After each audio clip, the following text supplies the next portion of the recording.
Okay, everyone, welcome to our online version of our EMS class. I hope you are safe in your bunkers filled with toilet paper and hand sanitizer. And, EMS doesn't stop for coronavirus, and neither does EMS class. All right, so I'll be joining you online for the next 2 class days, Tuesday and Thursday this coming week. And you can watch these lectures at your leisure.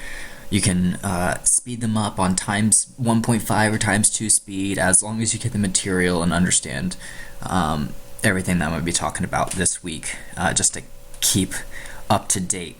I hope this online software to record myself works. I literally spent the past 2 hours. I'm basically a geriatric. I don't know how anything on the computer works anymore.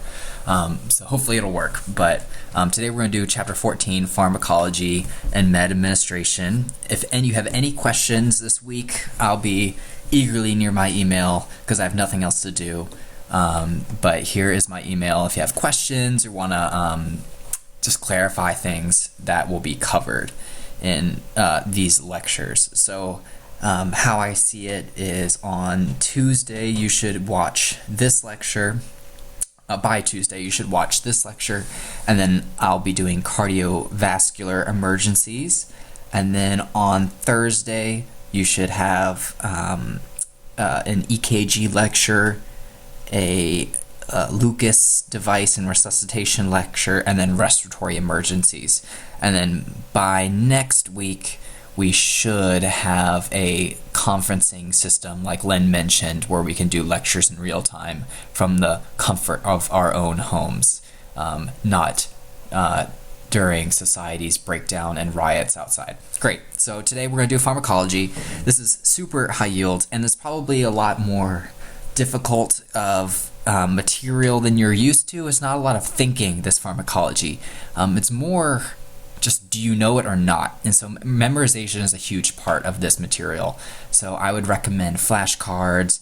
I think there are Quizlet flashcards already out there from previous classes. So get a hand on that. Try to do these flashcards once a day, because you'll be tested on this in your medical block, in your TSOPs, on the state exam. If you apply for a job, you have to know your dosages, your indications, contraindications, in and out. You can't not know them. So this is extremely high yield, and it's strict memorization. And that's kind of a change for some people, where a lot of things in your coursework is more critically thinking and things like that. It's not so much for pharmacology. So I would recommend you start early and frequently reviewing this material. It's always a shame when people have a whole block to learn these drugs and still don't know them by trauma day or by TSOPs. So you really, really need to review this daily until you got everything down. All right, great. So something that's always complicated about drugs is the naming of medications. So I just had like a little pop quiz for you. What's the difference between Advil, ibuprofen, and Motrin? All right, I'll let you take a minute to think about that. These are all common drugs that you might find in the drugstore, but what you may not realize is these are all the exact same drug. Ibuprofen is a generic name for a medicine, and Motrin and Advil are ibuprofen, but these are brand names.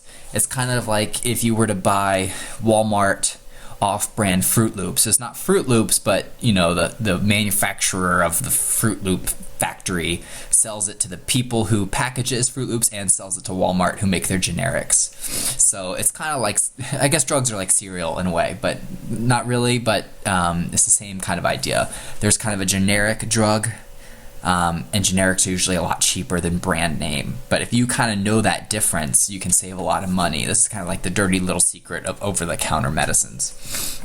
So here's kind of like how the names are broken down. So there's the chemical name, describing the structure, and if you take organic chemistry and all that black magic, then you know how to name all that nightmarish stuff, so you don't really need to know that. But then there's the generic, the non-proprietary name. So like I mentioned earlier, ibuprofen is the non-proprietary name, and it's sometimes similar to the chemical name, but not really. And then there's the trade name, so that would be like Advil or Motrin. So Bayer or Johnson & Johnson or whoever makes drugs, who knows, Pfizer, they have their brand trade name so that they can market their brand, like Bayer aspirin. So aspirin is the generic, but Bayer is the trade name.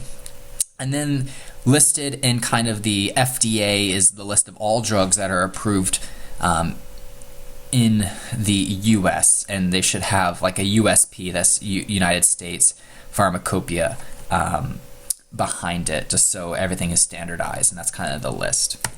So here's another example. So this chemical name, this is nitroglycerin. This is something you will give as EMT basics.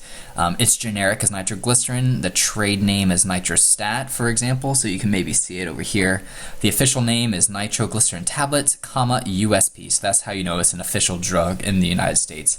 And here's that voodoo propane trial. I don't even know what these words are. I think there's tri means 3, that's all I know. No, this is a propane, 3 alcohols, all that BS, but you don't need to know that. So I wanted to throw in some pictures because health literacy is kind of a failing in our society, and you all getting EMT trained or going further in healthcare will have the benefit of being more health literate than most other people, and it's almost kind of like a good education for your friends and family to kind of help them with their health literacy if they don't know. So reading drug boxes is always a nightmare. So what I would encourage you to do right now is pause this video, get all the drugs in your house, all the legal drugs in your house, and kind of peruse these like drug information cards. Just make sure you understand how to read it. So this is kind of like a Motrin box splayed out. I just wanted to walk you through some things. So Motrin, this is, and you see the little trademark, so that's Motrin IB. And then here's the generic. So frequently you'll see the generic on the thing. So ibuprofen tablets, you see the USP 200 milligrams. So that's your dose per pill. And it tells you just other fancy marketing colors and all that stuff. But basically what you want to look at all the time is active ingredients. So per pill in this box, ibuprofen is 200 milligrams, and it gives you like the classification NSAID.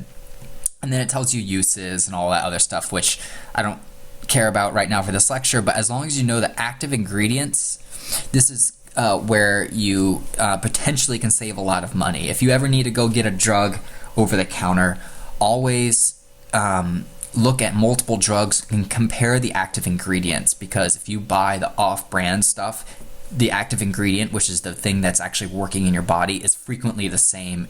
But as long as you can compare dosages, so you can adjust accordingly, you can end up saving a lot of money. So one example from me in my personal life is every year I have terrible allergies, and so I always have to use that like Flonase stuff for your nose. But Flonase, the brand itself, is probably tens and tens of dollars per little box. But if you look at Flonase's active ingredient, it's fluticasone. That's just a steroid. You can buy like the Walgreens version of fluticasone, and it is a fraction of the cost, but it is the exact same drug. So if you kind of know how to navigate those things, you can save yourself money, save your family money as well. Here's another example. So here's Equate. I think this is Walmart's kind of version of drugs, but here we go. Ibuprofen 200 milligrams. You can't read that because it's too big, but this would be a lot cheaper than Motrin, likely. And here's another thing. Here's another Equate ibuprofen capsule. So always also look at the formulation. There's probably some sort of like thinking of pharmacology of capsules are softer on your stomach than a pill, but the effective dose 200 is the exact same here. So when in doubt, look at the active ingredients and the dosages, and you can adjust your purchases accordingly. Once again, Advil, so a rival of Motrin, ibuprofen 200. It's the exact same thing. And then here's the liquid gels, minis, wow, splashing water. So same thing, 200 milligrams ibuprofen. This one is another Equate. I did it upside down because I wanted to emphasize sometimes drugs are combinations. If you know how to read the active ingredients, you can tell what's in them, right? So here's the Equate generic ibuprofen cold and sinus. Oh wow, fancy. All that is ibuprofen 200 plus 30 of pseudoephedrine. That's the only difference. So you know how to read these things. It'll go a far way in your life. Okay, a couple things to talk about, how you take drugs, routes of administration. Now I want you to think to yourself, try to name as many ways you can get medicine into your body, right? There's so many ways, right? So here's a couple. So we have sublingual, that means under the tongue. You can take it by mouth, also called PO. You can inhale it. So this is what a homegirl over here is doing. She's inhaling this inhaler. You can do it nasally, and then you can do an injection, IM.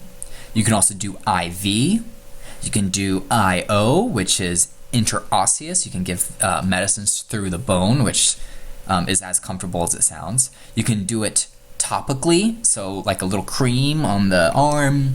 You can do it, you can instill it into the eye. That's ophthalmic.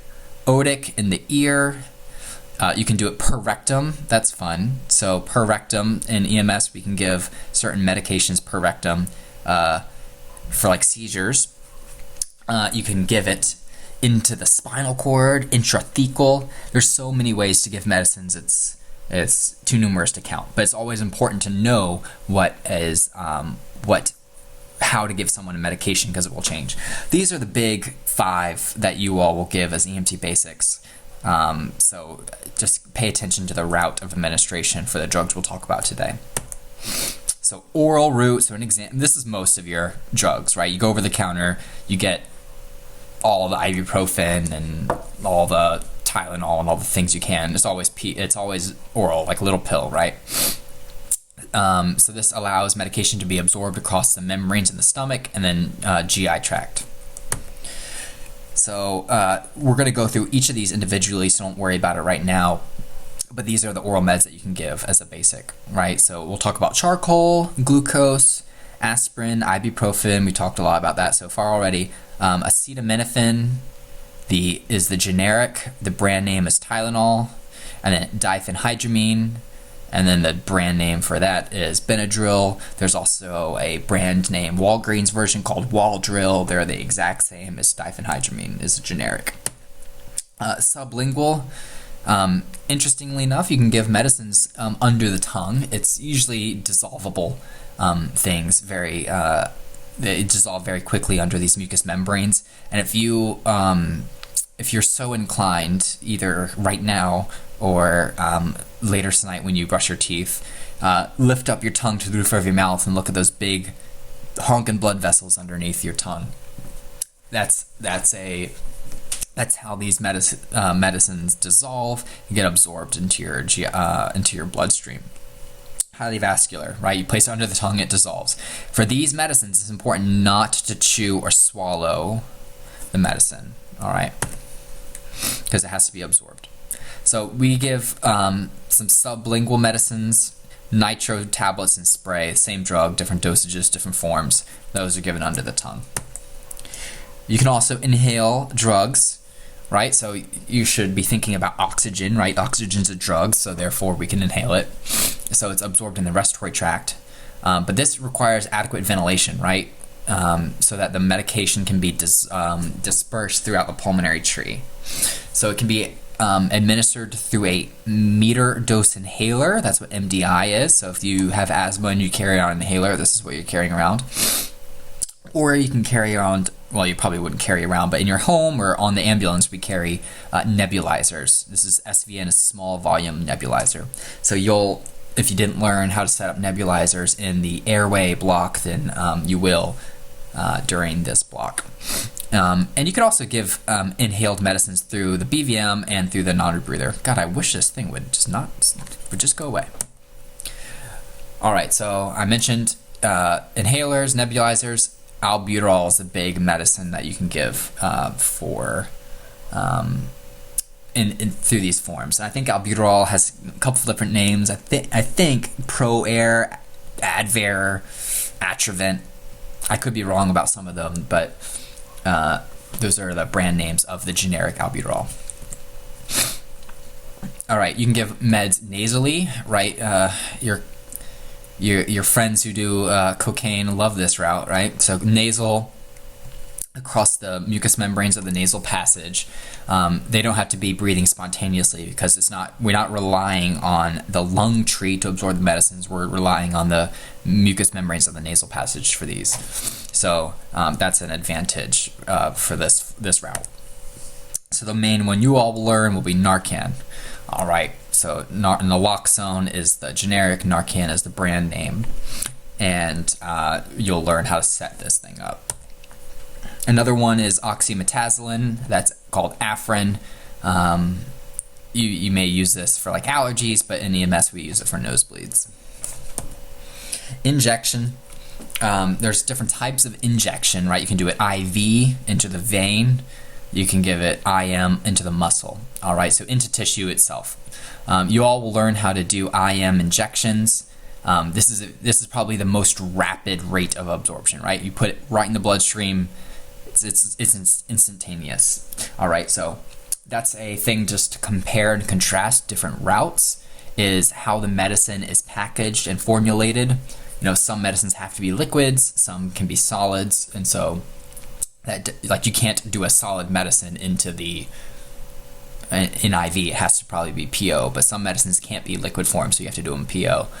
But also think, like, the amount of time it takes to digest a medicine and have it disperse throughout your bloodstream is a lot longer than injecting something into the vein itself. And injecting something into the vein itself is a lot faster than injecting something into the muscle and allowing it to dissolve into the vasculature. So all these things have different routes, different rates of absorption depending on the route. So that's another thing to compare and contrast.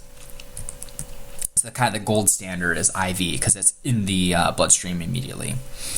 When you inject, it's important to follow proper procedure to avoid a needle stick. That's kind of the biggest safety concern is dealing with needle sticks, and wherever you work should have a policy on how to report needle sticks. But if you follow proper procedure and are careful, you can reduce that risk.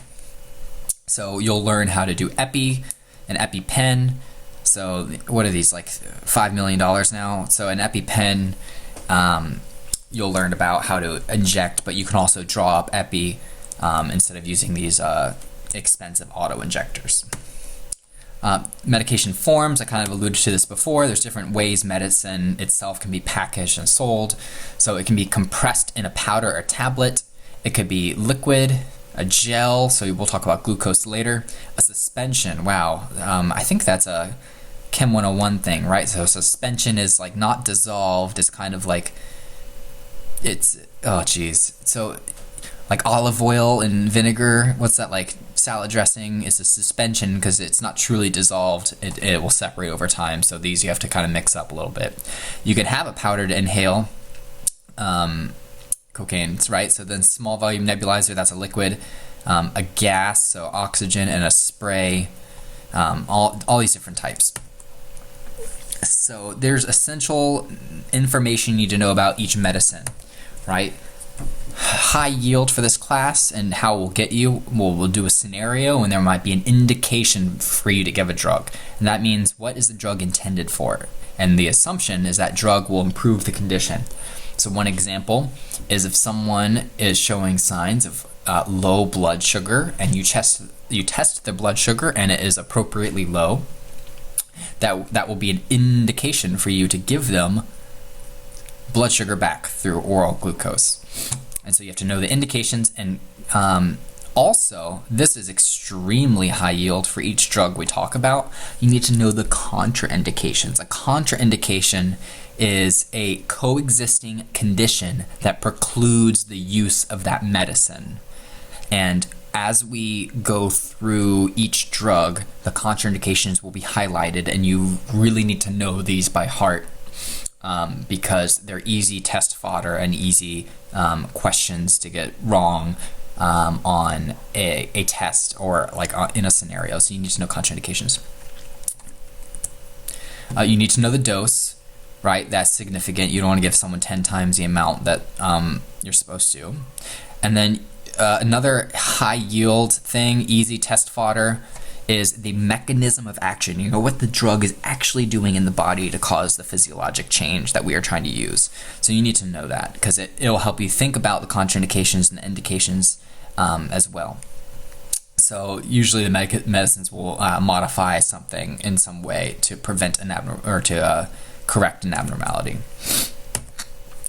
Also, that's important to know, probably more clinically than on the test, but you know, it might come up on the test, is the side effects of medicines. So this, if you know the mechanism, you can predict the side effects sometimes. Usually predictable, and this is different from an adverse reaction that is a more serious kind of side effect. So there's key steps in administering meds. All right, you have to know what gives you the authority as an EMT basic to give medicines, right? Because you don't have a medical license. You are operating under the medical license of your medical director, and your medical director writes protocols that would be standing orders. Or if you really want to give a medicine that doesn't meet the protocol needs, but you think the patient needs that medicine, and you're technically trained to give it, you can always call medical direction and get permission from the doctor online to give you permission for that, to give that medicine.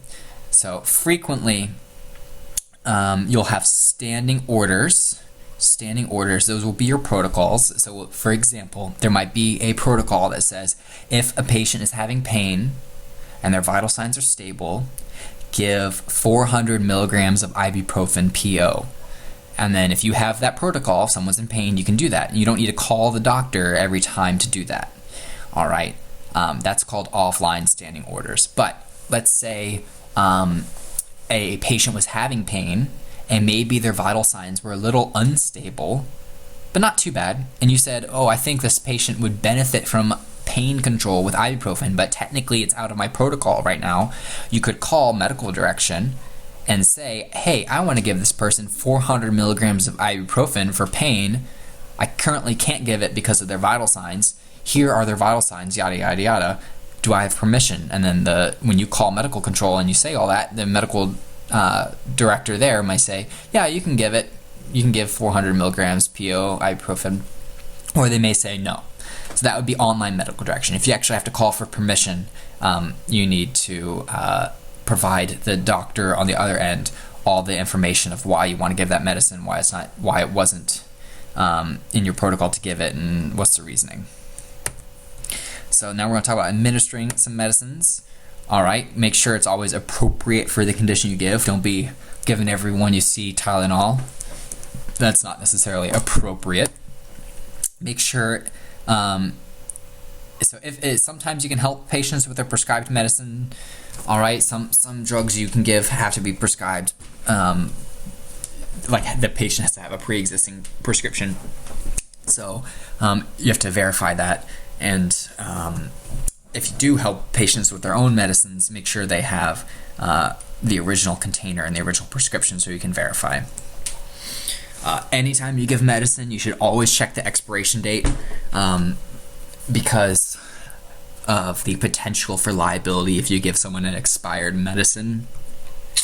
Yeah.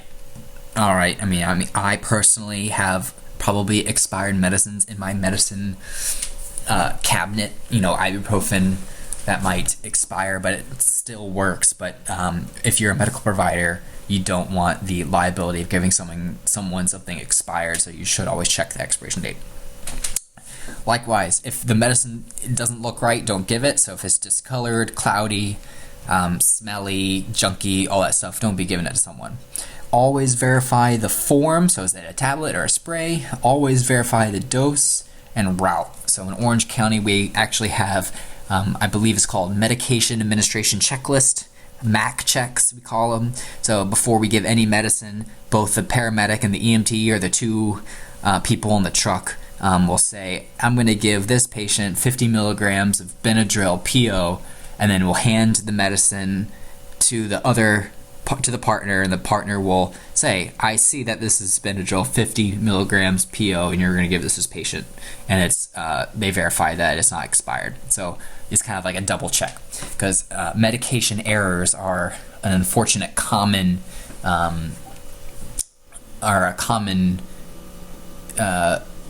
problem in healthcare in general, and so to put all the steps to minimize the potential for errors is useful. That's where the 5 rights come in, and you need to memorize this. All right, so it's the 5 rights, and the mnemonic is doctor, department, or department doctor, or something like that.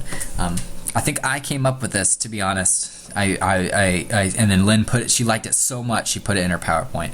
But DRDBT stands for the right drug, so make sure that you give the patient the right drug. So this can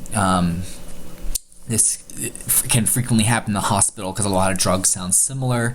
Not so much with the drugs on the ambulance, but if you were kind of scatterbrained and you said, oh, I want to give someone Benadryl, and you pull out ibuprofen because you just aren't thinking, and you give someone ibuprofen with the intention of doing Benadryl, that would be the wrong drug. So make sure you are giving the correct drug for the problem that you're trying to fix, and always verify that. All right? You have to give it the proper route, so don't be giving everyone per rectum drugs. All right? If it's designed for PO, give it PO. If it's supposed to be injected, don't give it through the mouth, give it as an injection. Always make sure the dose, this is super critical because sometimes people mess up doses all the time. So select the right dose for the patient and make sure you do your calculations correct. The right patient, make sure that patient, if they have a prescription for the drug that you are trying to give that requires a prescription, make sure it's the right patient that matches the prescription. I also like to think of this as the right indication for the drug. Do I have the right clinical picture of in this patient to give this drug? And then time. So this kind of mnemonic is designed for any medication administration, including in the hospital when people are unscheduled, maybe Q8 hour medicine delivery, and so you need to make sure it's the right time for that repeat dose. On the ambulance, some drugs can be given additional time, like as a repeat dose, so make sure that interval has elapsed, and make sure the drug is not expired. So anytime in this class you give drugs, you are expected to be able to recite this mnemonic. So this is extremely high yield. And then, as with everything, you need to document that you gave medicines. And how I would do it in my documentation when I was working in EMS is I would use the 5 rights in my documentation. So I said 50 milligrams diphenhydramine was given at 17:45 PO. And then always say if the patient changed or if they got better or worse, right? Patient reported no side effects. Patient's itchiness improved. I also wanted to throw this in here. This is just kind of like additional abbreviations you may see for you to be able to interpret prescriptions or for your documentation, or if you see it written somewhere. I didn't want this to be completely foreign to you, so I was going to go over it quickly. But if you see a single letter with a line over it, that usually is a derivative of a Latin word. So S, sine, without, C, cum, with, after, post, ante, right? So someone might say, give a medicine with meals. You might see the C with the line over top of it. AC, before meals. That's a Latin word for it. PC, after meals. BID, you'll see this frequently, right? BID, TID, QID, twice, 3 times, 4 times a day. PRN, frequently you'll see PRN, that means per re nata, I think. That's just as needed, so taking a medicine as needed. And anytime you see a Q, so on your drug sheet, I think this is on your drug sheet, frequently the Q, quant, that means every. So QH would be every hour, Q2H, every 2 hours, Q12 every 12 hours. And so sometimes there's a difference between every 12 hours and twice a day, because twice a day might be both like at breakfast and at lunch, which is different than Q12 hours, which might be at 6 in the morning, at 6 at night. So you just make sure that if you write something down or you read it, that you understand what it's saying. And then also, of course, at the bottom there is stat, give it immediately, and then QHS, I think that's Anora, I don't know, you can look it up, but it's at bedtime, at night. Anytime you give a medicine, you should always reassess, right? You're reassessing stable patients every 15 minutes, unstable patients every 5. If you give a medicine, you should always include that in your reassessment. Did they get better or worse? Always your primary assessment, side effects, did they get better or worse?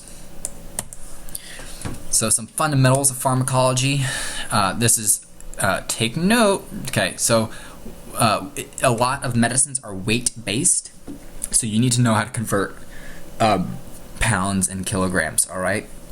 So the rest of the world uses the metric system, but we fought a war, so we didn't have to do that. So we use pounds, right? So we need to be able to convert to the rest of the world's system. So 1 kilogram is 2.2 pounds. So how to convert kilograms to pounds? So let's say 4 kilograms times 2.2, 8.8 pounds. All right, so that's easy. Pounds to kilograms is a little harder. All right, so how many pounds is 110 dividing by 2.2 is 50. So most peds patients, we use their weight. So most adults, we just have a flat dosage that you give, but peds is always weight-based. So you need to know, one, the dose for peds, but also you need to know how to take their weight, because the parents are probably going to say, oh, this kid is however many pounds. They're not going to tell you the kilograms. You have to convert it to kilograms. So dividing by 2.2 is a little cumbersome. The trick that you should use is dividing by 2 and then take away 10% of that answer. And that gets you, that's an estimate of dividing by 2.2. So the example to that, and I wish, I just have a pointer, I can't write on the screen, but instead of dividing by 2.2, I can take 110 divided by 2 is 55, and then 10% of 55 is 5.5. So 55 minus 5.5 is 49.5, very close to 50, all right? So dividing by 2 and taking away 10% is a very close estimate of actually dividing by 2.2. All right, and then kilograms to pounds is times 2.2. The little trick doesn't work there. Just multiply by 2 and then like times 2.2. Some other things, volumes. So as you know, liters. So our volume of liquids. A milliliter is 1,000th of a liter. Frequently you'll see cc's. A cubic centimeter is the same thing as a milliliter. So 1 liter is 1,000 milliliters, and 1 ml is the same as 1 cc. Know how to do drug concentrations, the amount of mass in a volume of liquid. All right, so mg is milligrams, just like ml is milliliters. mcg is micrograms. So 1 gram, right, this is 10 to the minus 6th, right, and this is 10 to the minus 3. So 1 milligram is 1,000 micrograms, right? So you just know how to convert all these things. So mcg is micrograms. Sometimes you'll see the little u, all right? So the formula, take your mass of milligrams divided by the total mLs. So frequently you'll see this with Narcan. You'll have 2 milligrams of Narcan and 2 milliliters of saline. The concentration, 2 divided by 2, 1 mg per ml. All right. So frequently when you give a liquid, medicine, you're giving a volume, but you have to know the concentration and know the mass of the medicine you're giving, because it's the mass that's dissolved in like saline or something that's actually doing the job. So concentrations for liquids are important. So it's important to concentrate or to calculate concentrations. So let's say we have an ampule of epi, this should be a 1 here, 1 to 1,000, labeled 1 milligram per ml. That's what that means. The concentration, practice that. What's the concentration? You have a vial of albuterol, 5 mgs per 5 mLs. And then a prefilled syringe of furosemide that's a diuretic, 220 over 2 mLs. So 1 to 1,000 is a little tricky here. I'll show you that in a second. But basically, this would be 20 divided by 2. This would be 10 milligrams per milliliter. This would be 1 milligram per milliliter. And 1 to 1,000 is the same thing as saying 1 to 1 is, there you go, 1 milligram per milliliter. So this was the same thing, 5, and then 10 milligrams per milliliter. Medications, so now we're going to go through each drug that you can give, and the indications, contraindications, mechanism. So this is like the super high yield of this, and this is where your flashcard should come from. So some forms, suspension, so we'll talk about charcoal, tablets, probably the majority of the drugs you can give are tablets, gel, glucose, oral glucose, the brand name is Glutose, very clever of them, and then gas, so that's oxygen. We have sprays, injections, sprays everywhere. Okay, so we have, count them up, 12 drugs that you need to know in and out, all right, and that's not that much. Paramedics, I think, can give up to 40 or 50, I think maybe even 60 drugs, so they have to know a lot more, including these. So but this will be kind of practice for you to know, going further in any medical career, all the information of further drugs you learn. But for this class, you need to know these drugs in and out. All right, acetaminophen. The brand name frequently is Tylenol.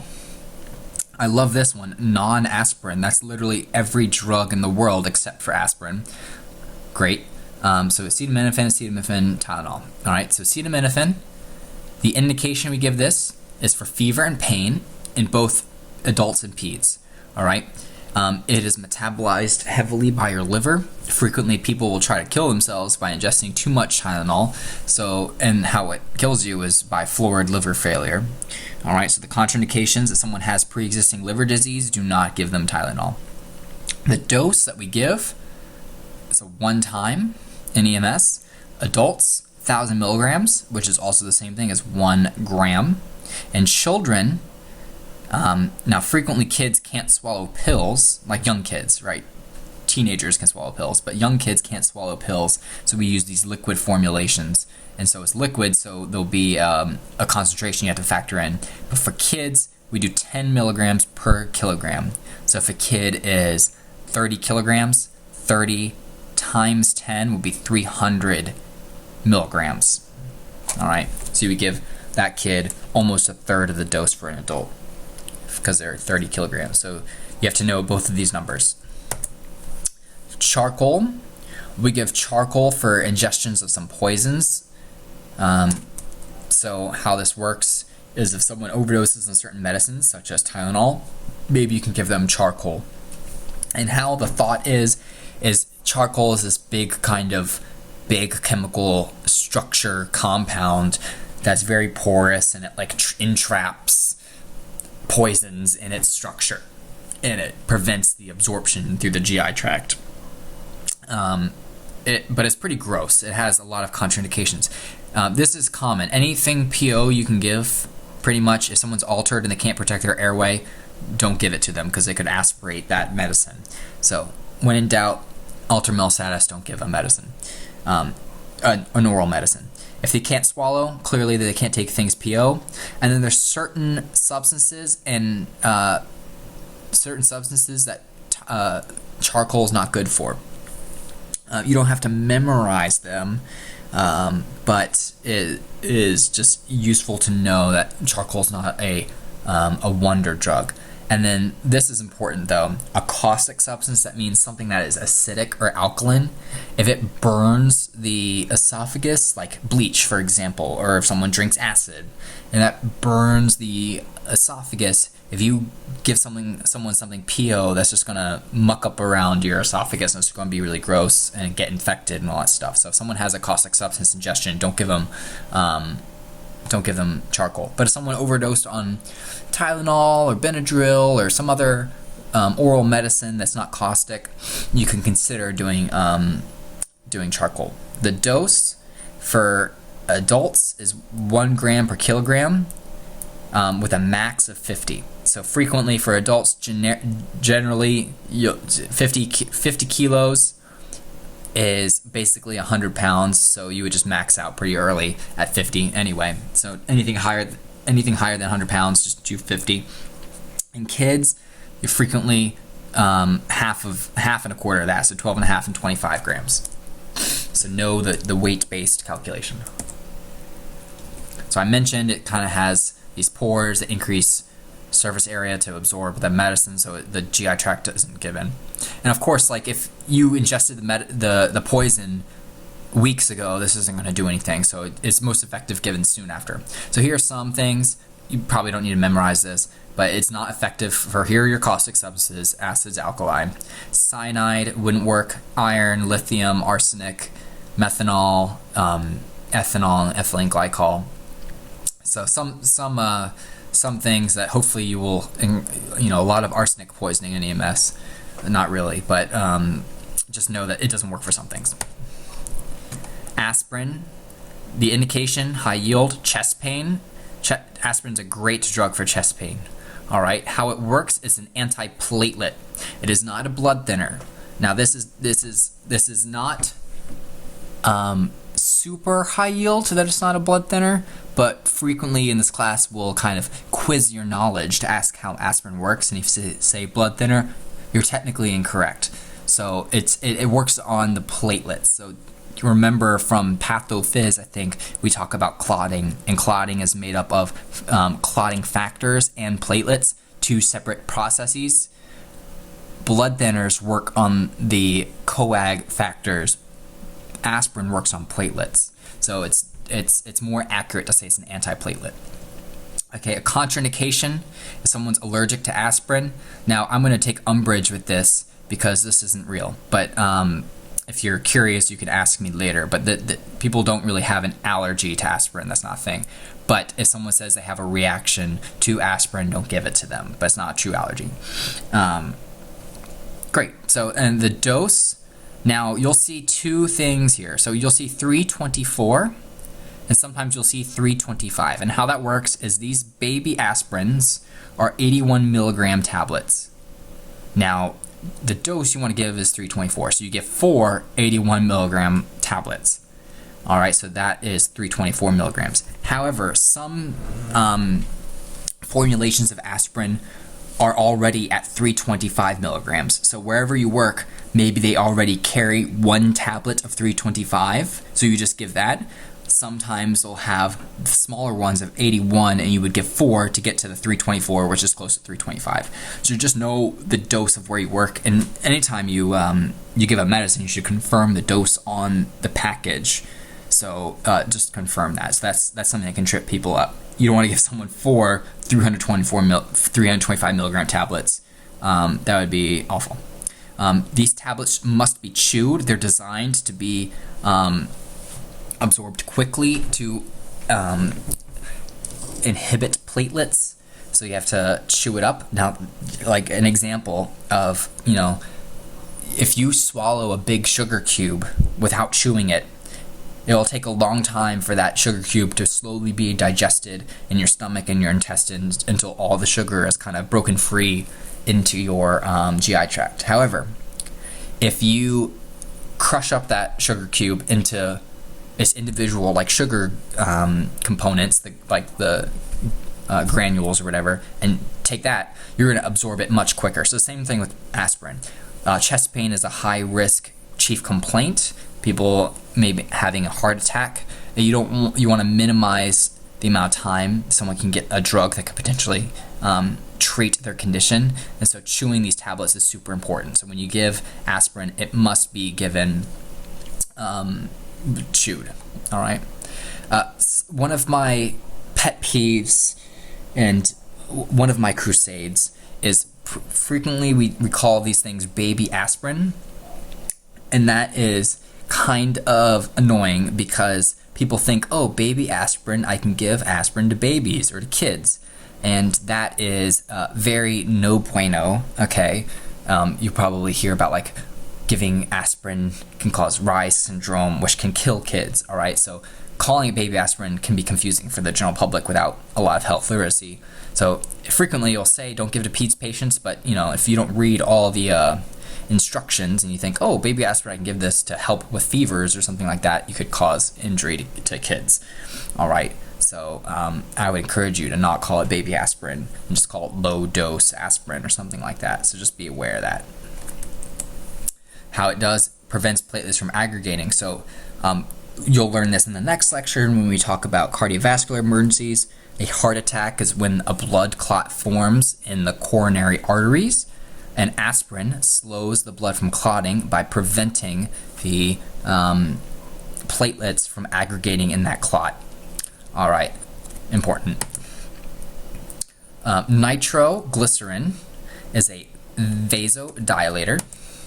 All right, nitroglycerin is a vasodilator, so we also use this for chest pain. And so if someone's having a clot in their arteries and you make the arteries bigger, you might dislodge the clot or improve blood flow. And so that is important to know. All right, now because it's a vasodilator, if you remember back to pathophys, that the diameter of blood vessels affects the systemic vascular resistance, which in turn is a factor of afterload on the heart. And so if you kind of dilate things, you reduce afterload, which reduces the oxygen demand of the cardiac muscle as well. So that's how this can treat chest pain. So because blood pressure is related to SVR, if you dilate things, you decrease blood pressure. So if someone has a low blood pressure, a systolic blood pressure under 100 in North Carolina, your book says 90, someone has a low blood pressure already, before you give nitro, you can drop it further, and that can be dangerous. All right, so this would be if someone is having chest pain, they have an indication for nitro, but you check their vitals and they have a low blood pressure, they now have a contraindication. So this is one of the first more clear examples of contraindication that we've had so far. So this is important. A low systolic blood pressure. I believe your test won't test you on this fine line. If they were to test you on this contraindication, it'll be clear. It'll be like, oh, their blood pressure's in the 70s. It won't be like 95 and pimp you on what the difference between the protocol and the current textbook you're using. So just know North Carolina 100. Also, too low or too high of a heart rate, because remember, if you affect blood pressure, your heart will try to compensate, and if it's low at baseline or high, that can be a problem. Head injury, you don't want to reduce blood pressure too much because that would reduce brain perfusion. So your max, you can give a max of 3 doses. So if they have already taken 3, can't give any more. And here's something important. You've probably seen on the TV for like Viagra and Levitra or whatever all those drugs are for erectile dysfunction. How those work, they increase the body's normal vasodilatation effects, and so that can help people who need help with their erections.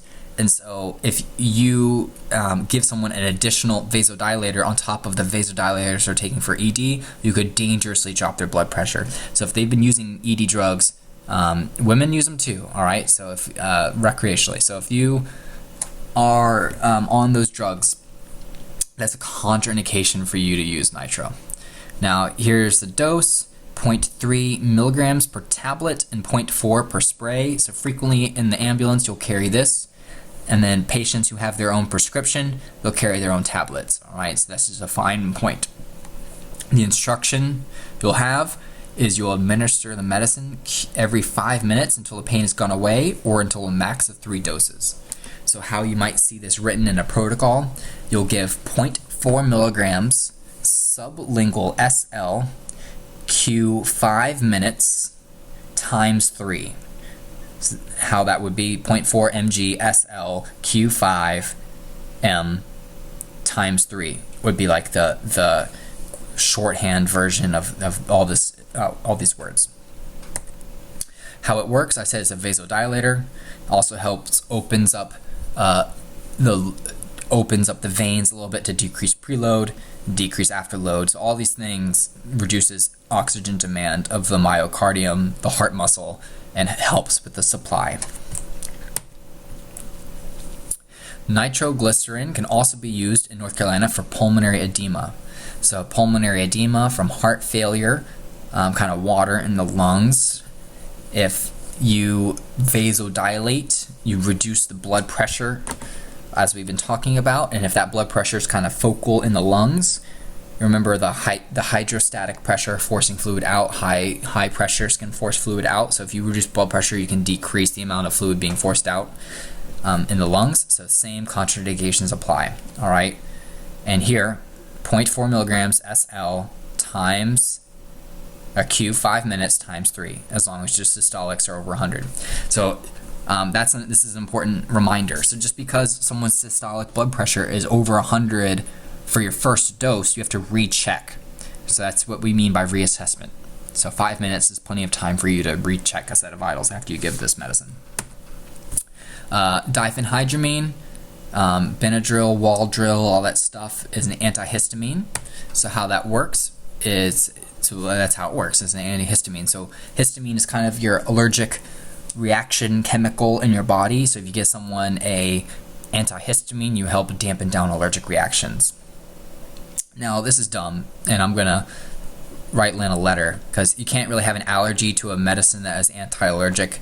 So just ignore that. All right, that's silly. Okay.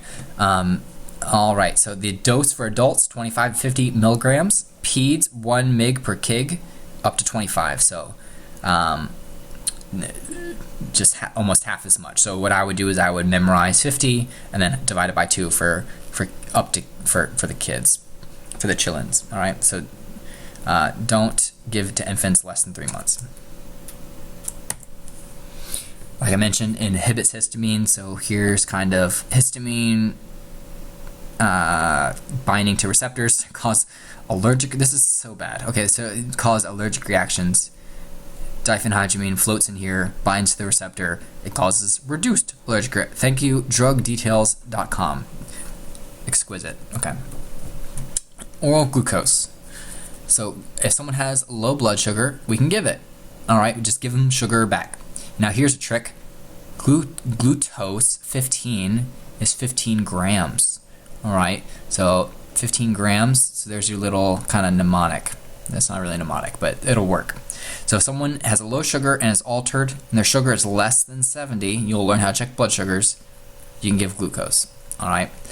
Contraindications, just like with charcoal. If they're completely unconscious, don't be squirting gel in their mouth.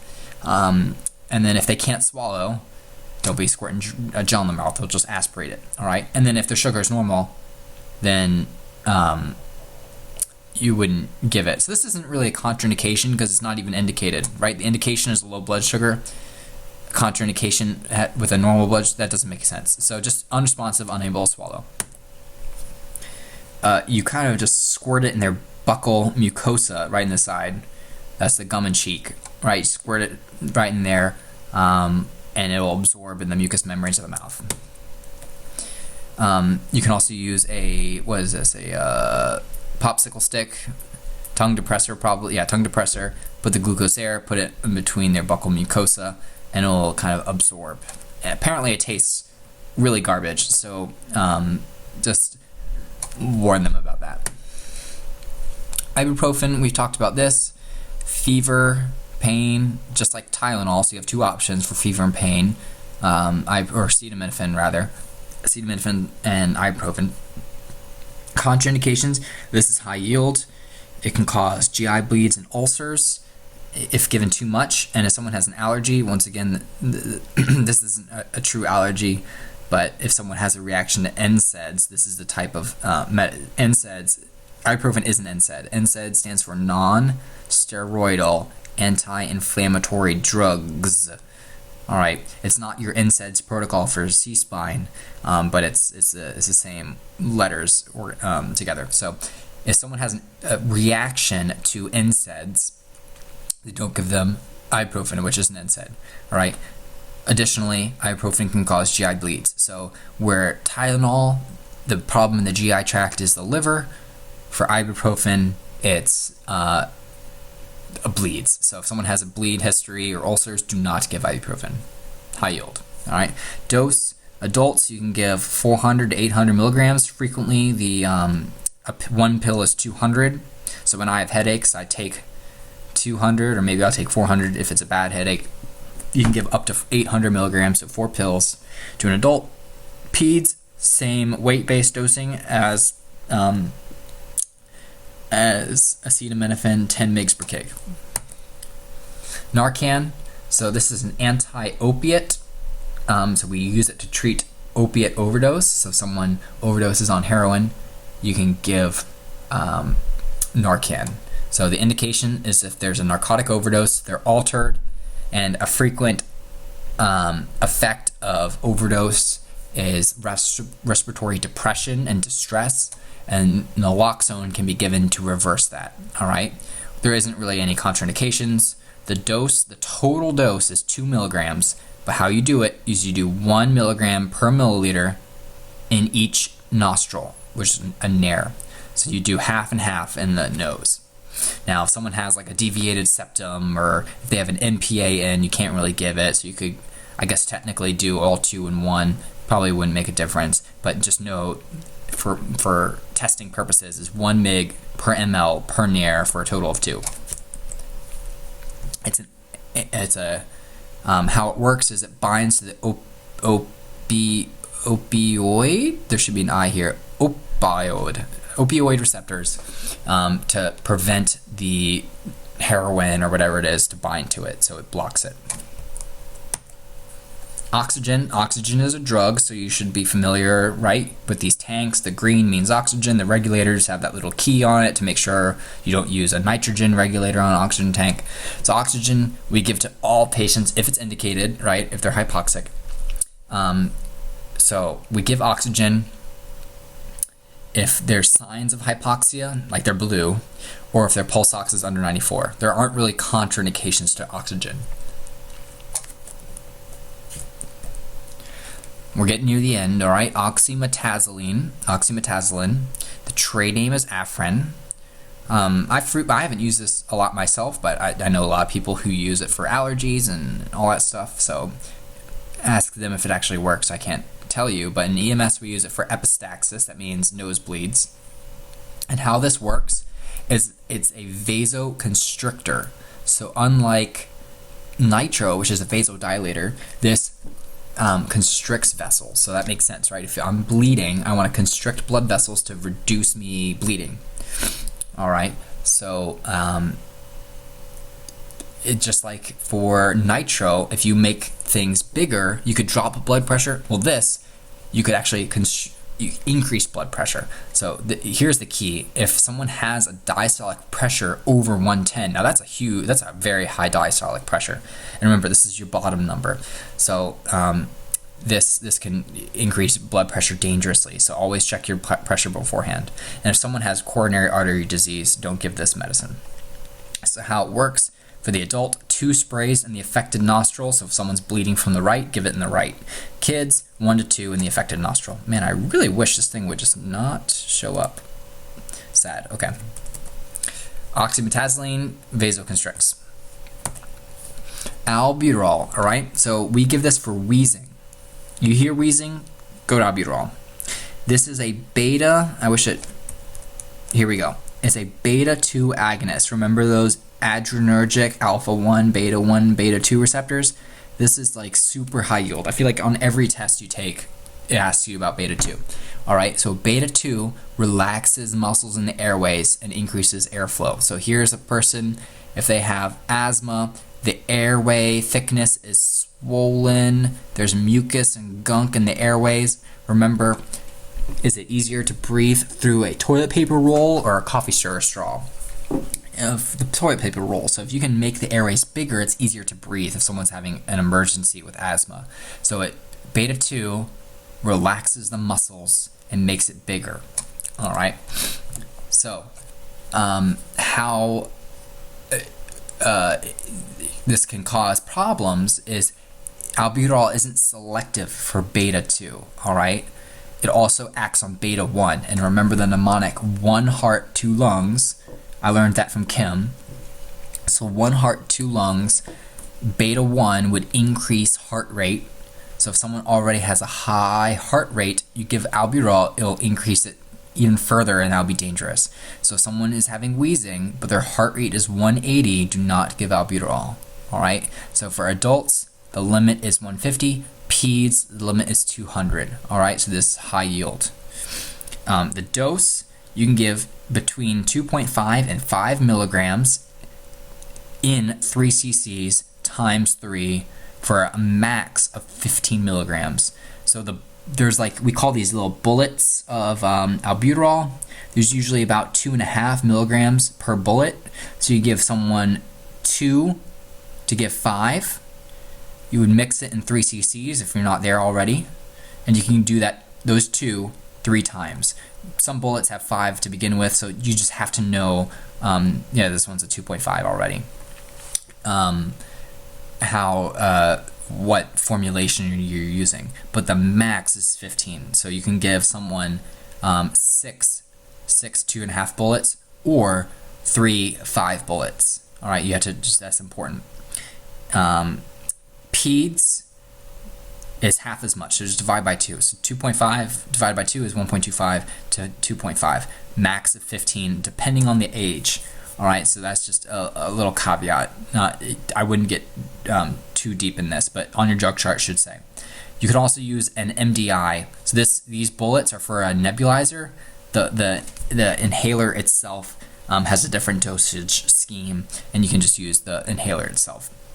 And this is high yield as well. The patient has to have a prescription of albuterol for you to even give it.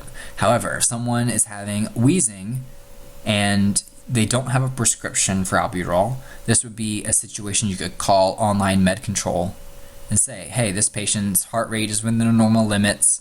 I want to give them albuterol for wheezing. They don't have a prescription. I want to give 5 milligrams in 3 cc's. Can I do that? And they can say, yeah. This is also important. I don't know if this was on nitro. I'll have to scroll back. Nitro the patients have to have a prescription for nitro for you to give. Let me just double check if that's on the screen. If it's not, I'm going to be super sad. It does not say. Okay, nitro, they have to have a prescription, just like albuterol, high yield. So here's an example of an inhaler. An inhaler has 90 mics, so that is a fraction, a thousandths, almost, difference, orders of magnitude, right? Difference from an inhaler, from a nebulizer. So a nebulizer is so much more potent. So that's why we prefer nebulizers in EMS, because we want to make sure it works. But if you have asthma and a history of asthma, you carry around an inhaler, you have a lot less dosage. So that's why nebulized treatments are preferred. For the inhaler, you shake it and then puff it, and then they take they puff it when they're inhaling. If they puff it when they're exhaling, they'll just breathe out the medicine. So tell the patient to inhale deeply when you press the canister, and then they hold their breath to make sure the medicine disperses in their respiratory tree. The nebulizer, you'll learn how to set this up. You put the medicine down here, you set up the tubing to 6 to 8 liters per minute, and it's kind of like a peace pipe, so they'll be breathing through here, through the mouth, and then some of the medicine will be puffed out at the back. So this corrugated tubing is to prevent a lot of the medicine from escaping. Some will still escape, but if you just didn't have this, it would be like half and half. Now this makes it so majority is actually inhaled. It is important for patients with asthma to have a spacer. Now, I'm told that these aren't the most cool looking devices. If you have asthma, you don't want to be carrying out a spacer. It kind of looks nerdy, but is important. And here's an example. So this is something you should educate your patients or educate family members, or if you have asthma, you should really be using a spacer or use inhalers to compare the dispersion of medicines of an MDI with and without a spacer. So without a spacer, this is kind of how your medicines disperse.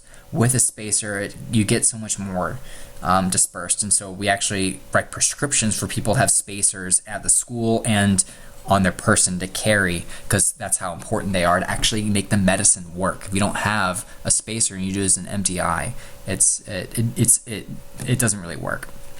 So the reasoning is, when you spray this, and those of you who have asthma and use an inhaler, or if you just are kind of strange and use inhalers recreationally without asthma or something like that, you can feel the medicine deposit on your tongue frequently, and the spacer prevents that. All right, so if it deposits on your tongue, it's not getting to your airways to actually work. So spacers should really be used. You can also give albuterol through the non-rebreather. You just hook up your little chamber to the non-rebreather. You can also use it on the BVM. All right, so this is super high yield, the BVM, because if someone is intubated or they have a king airway in and you hear wheezing, when you check the airway, you want to give them albuterol, but you can't do a nebulizer because you have to ventilate them. You can actually hook up this into your circuit, and this is super important for you to know how to set up. All right, and so when we get together to do skills, when this coronavirus things gets better, or there'll be videos, it's important for you to practice this. Don't forget, all right, so if you do this, you need to have 2 sources of oxygen.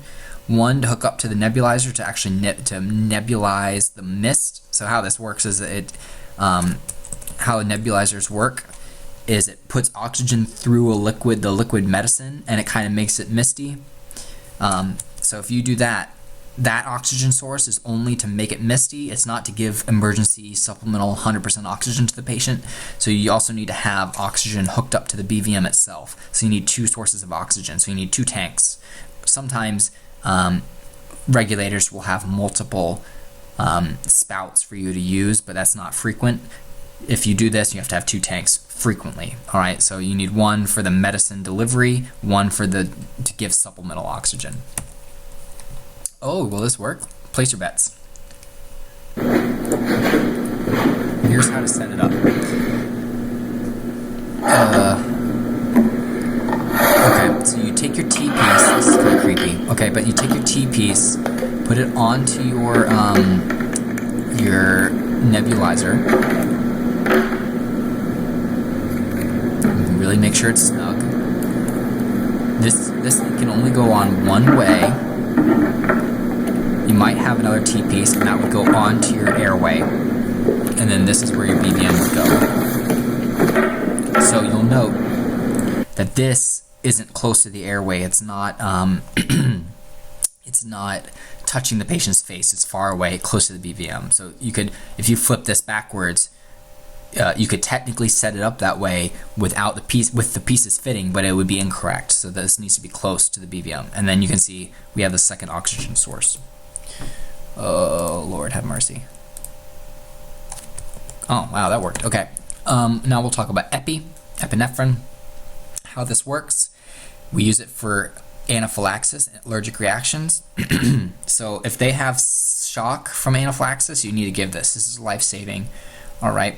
Contraindications, use caution in patients with heart disease. So if it's going to save their life, you should use it. All right. So adults, the dose, adults under 50, the dose is 0.3 to 0.5 milligrams IM. For geriatrics, half that, 0.15, and for peds, 0.15. So gers and peds get 0.15, adults 0.3 to 0.5. All right, you can use, so frequently on ambulances, you might see these pre-made EpiPens to use, but those are super expensive. So a lot of times ambulances will carry epinephrine in a vial, and you have to draw up the medicine yourself and then inject it into the patient. yourself, and that saves the agency a lot of money instead of using these pens. But patients may have their own pens that you may need to help administer their own medicine, so you need to also know how to use EpiPens. So how it works is it constricts vessels, increases blood pressure. So if we have shock states, you want to increase blood pressure. It also helps them breathe, decreases permeability. So it's an all fixer. So it's an alpha 1, constrict blood vessels, a beta 2, and a beta 1, and it also decreases permeability, so it decreases shock states. So if someone has a severe allergic reaction, this can save their life. If you're using the auto injector, you remove the cap from the end of the auto injector. Don't place your thumb over the top. You insert the injector into a muscle of the hip, like halfway. You don't want to do this over bones to try to get a thick muscle site over the lateral hip. Hold for 10 seconds. You can do this through clothing. You push it hard. It'll administer the medicine over 10 seconds, and then massage the area to disperse the medicine. So I'll show this video in a bit, but it's just showing how to give it. If you need to give it IM through an injection where you draw up the medicine, this is a lot of text, but I'll try to walk through, and you will certainly practice this before the end of class. But basically, the epi is packaged in something called an ampule versus a vial. Vials have a rubber stopper for a needle to go through to draw up medicine.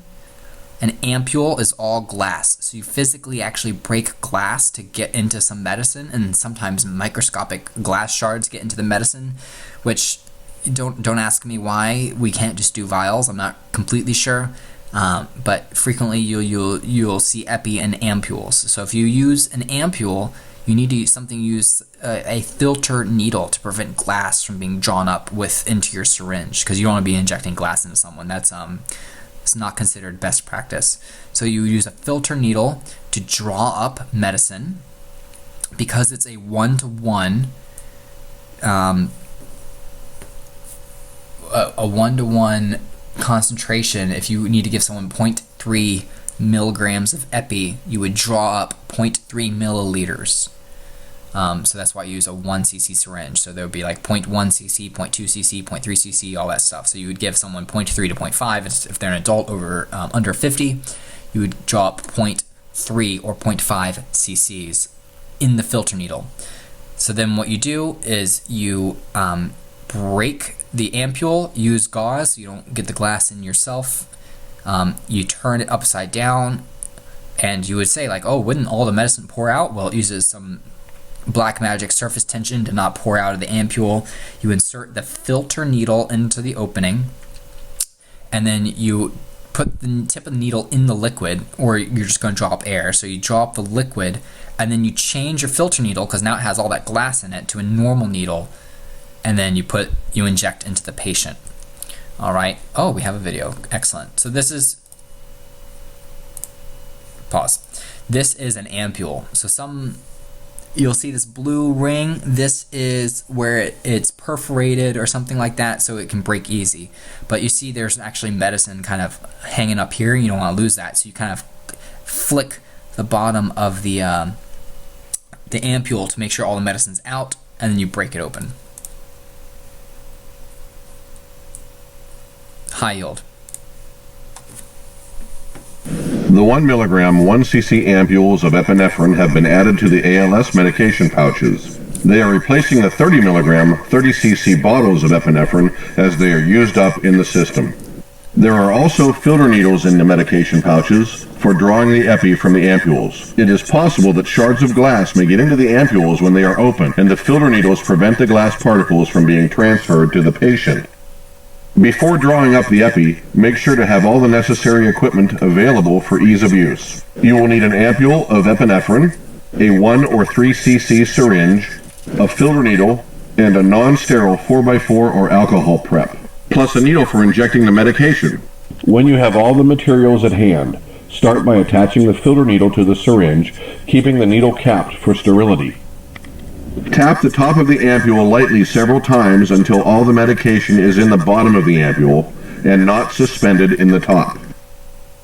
Hold the bottom portion of the ampule firmly in one hand and use the 4x4 or alcohol prep to hold the top portion of the ampule. Carefully snap off the top of the ampule away from yourself and discard it and the 4x4 or alcohol prep in the sharps container.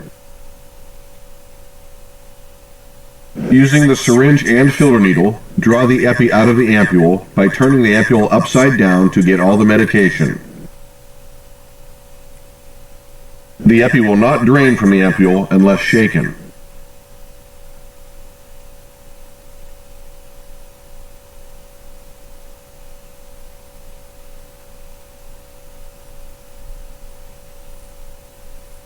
Discard the empty ampule in the sharps container.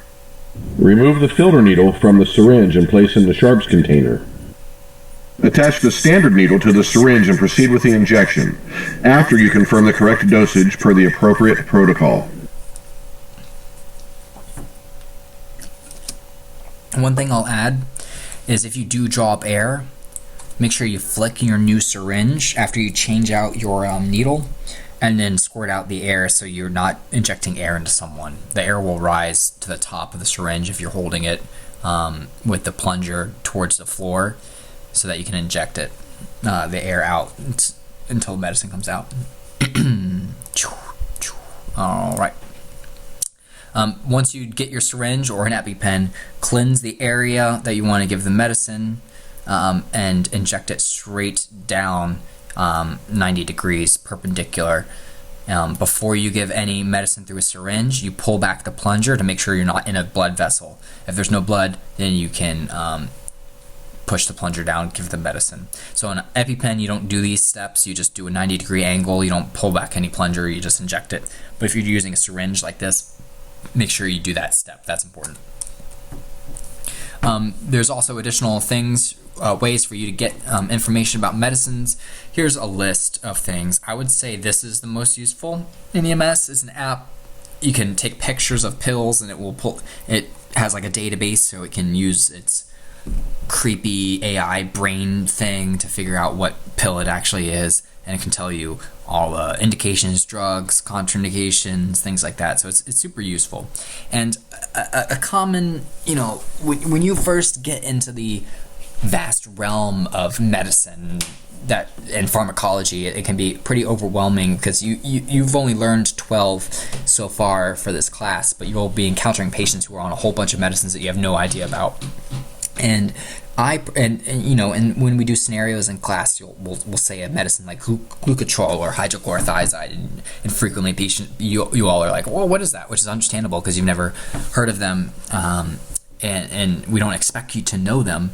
But when I was at EMT Basic, I made it kind of like a learning opportunity. Anytime I saw a medicine I didn't know, either that a patient was taking on the way to the hospital, if it wasn't super urgent, I would kind of look up the medicine and just kind of like introduce myself to this realm of all these medicines that are out there. And I wouldn't remember it if I saw it a second time or a third time, but you keep doing that and you kind of make it a habit to look up things that you don't know. That can build your kind of knowledge base of, oh yeah, I recognize this medicine can be used for blood pressure. And so if the patient doesn't know why they take it, you start to kind of develop that knowledge base. And so I would encourage you on clinicals, if we have clinicals, or if we say a medicine during a scenario that isn't in your repertoire to give, you can always ask, what's it for? What is it? And that curiosity, and if you go see a medicine somewhere, just to build your kind of knowledge about what things are out there to be a better healthcare provider in the future. And of course, if you go further in healthcare, you'll learn even more and more. But seeing as if you are early on, that's just a good habit to kind of further your knowledge base in the meanwhile. All right, so that is the end of our pharmacology lecture. So if you have any questions, please email me. But before we're done, we still have our cardiovascular lecture to cover for Tuesday.